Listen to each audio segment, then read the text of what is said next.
Have you ever loved someone so much that losing them felt unbearable? So unbearable that it began to twist into something darker, something you didn't recognize? In the summer of 1977, one young woman's life ended in a way no one could have imagined, and the man who claimed to love her became her killer. This is the story of Bonnie Garland and Richard Herron, a love that began at Yale University, full of promise and brilliance, but ended in blood, obsession, and betrayal. A story that forces us to ask, where does love end and control begin?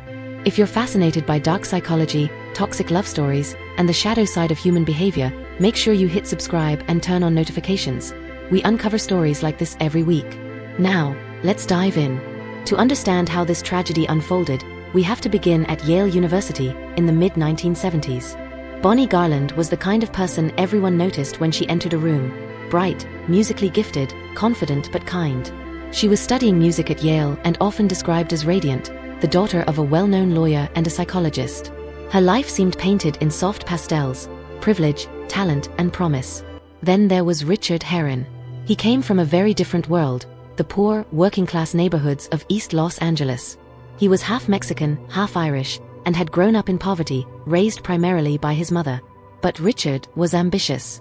He was the first in his family to go to college, earning a scholarship to Yale, an elite institution where he often felt like an outsider surrounded by wealth and confidence. That's where Bonnie and Richard met. At first, they were drawn to each other for what they admired in the other. Bonnie saw someone intelligent, driven, humble.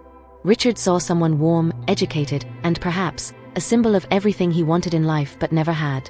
But beneath that admiration was a growing imbalance. Richard idolized Bonnie. He placed her on a pedestal. And in his mind, their relationship wasn't just love. It was his escape, his identity, his proof that he belonged in a world that had never accepted him. They dated for about 2 years. Bonnie was younger, still in school, while Richard graduated and moved to Texas for graduate work. The long-distance strain began to show. Bonnie started realizing that the love she once felt was turning suffocating. Richard, on the other hand, began sensing her withdrawal, and panicked. By the summer of 1977, Bonnie decided it was time to end things. She told Richard she wanted to move on. For him, it wasn't just heartbreak. It was annihilation. He couldn't imagine a future where she didn't belong to him. Richard traveled from Texas to New York that July, insisting on seeing her. Bonnie, kind and empathetic, agreed, even inviting him to stay at her family home in Scarsdale while her parents were away. It was a decision born from kindness, but one that would prove fatal. For a few days, things seemed civil. They talked. They laughed a little. But tension simmered beneath the surface. Bonnie had made it clear, the relationship was over. She even had feelings for someone else. That night, July 7, 1977, something inside Richard Herron broke. After midnight, he crept down into the basement of the Garland home. There, he found a hammer, heavy, cold, and silent. Wrapping it in a towel, he made his way up the stairs. Bonnie was asleep in her room, her window open to the warm summer night. Richard paused at the doorway. For a moment, he hesitated. Then, in a moment of rage, despair, and delusion, he struck her over and over, with the claw end of the hammer. The sound of the blows echoed down the quiet Scarsdale street. In later interviews, Herron described it chillingly. He said, her head split open like a watermelon. Bonnie never woke up to fight back. Afterward, Richard panicked. He fled the scene, taking the family car and driving north for hours, haunted by what he'd done. Eventually, he stopped at a small Catholic church and confessed to a priest, "I just killed my girlfriend." When police arrived at the Garland home, Bonnie was somehow still alive, though barely. She was rushed to the hospital, but her injuries were too severe. By morning, she was gone. At just 20 years old. Richard Herron didn't deny what he did. He confessed. But what shocked the public even more was what came next. Instead of outrage, Herron was met with sympathy. Members of the Yale Catholic community, priests, nuns, and even fellow graduates, began writing letters to the court, describing him as a good man who made a terrible mistake. They raised money for his bail. They argued that prison wasn't the right place for someone like him. To Bonnie's grieving family, it felt like the world had turned upside down. Their daughter had been murdered, and yet the man who killed her was being embraced as a victim himself. When the trial began in May 1978, prosecutors painted the picture of a jealous, controlling man who couldn't accept rejection. They showed the jury crime scene photos that revealed the sheer brutality of the attack. But the defense took a different route. They didn't deny the killing. Instead, they framed it as a crime of passion. They claimed Heron suffered from extreme emotional disturbance, that he lost control, that he wasn't thinking clearly, that his painful childhood made him fragile. Psychiatrists testified that Heron had been emotionally deprived, describing him as a boy who had never learned how to handle rejection or loss. They argued he was overcome by a temporary mental break. It worked. Despite the horrific nature of the murder, Richard Heron was convicted not of murder, but of first-degree manslaughter. The maximum sentence? 25 years. He served just 17. By 1995, he was a free man. To understand this case, you have to understand the psychology of romantic obsession. Richard Heron's actions weren't a spontaneous outburst. They were the result of years of dependency, insecurity, and unresolved trauma.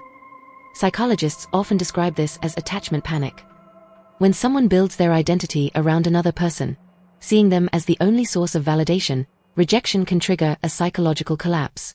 In Heron's mind, Bonnie leaving him wasn't just a breakup, it was the destruction of himself. Psychologists studying the case later pointed out signs of narcissistic collapse, where a fragile ego, already unstable, implodes when love is withdrawn. The shame, the fear of humiliation, and the need to regain control can erupt into violence. This wasn't just a crime of passion. It was a crime of possession. Bonnie had stopped being a person to Richard. She had become an object he couldn't lose.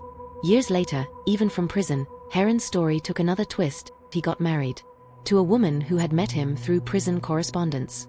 It's one of those ironies that true crime followers can't ignore. Even after taking a life in the name of love, he found love again behind bars. Meanwhile, Bonnie's family devoted their lives to keeping her memory alive. At Yale, the Bonnie Garland Memorial Fund was established to support students of music, the same field Bonnie had loved so deeply. But there's something haunting about this story. The way people excused Heron's behavior. The way privilege and sympathy bent the scales of justice. Even today, decades later, the case is studied in psychology classes as an example of cognitive dissonance and romantic rationalization. How society sometimes struggles to see the monster when he looks familiar, gentle, or educated. So what went wrong? The Bonnie Garland murder reminds us that not all love stories end in heartbreak. Some end in horror. Because love, when mixed with insecurity, jealousy, and entitlement, can mutate into something else. Something that looks like devotion, but is really domination. Richard Heron believed that if he couldn't have Bonnie, no one could. And that belief cost a young woman her life. Psychologists say the line between love and control is thinner than we think. When love becomes about ownership, about you complete me instead of we grow together, it starts to rot from within. In the end, Bonnie Garland's story is not just a crime story. It's a mirror reflecting what happens when love becomes obsession, and affection turns to entitlement. Every time we hear a story like this, we're reminded to pay attention. To the partners who can't let go, to the relationships that feel more like cages than comfort, to the early signs of possessiveness that can spiral into tragedy.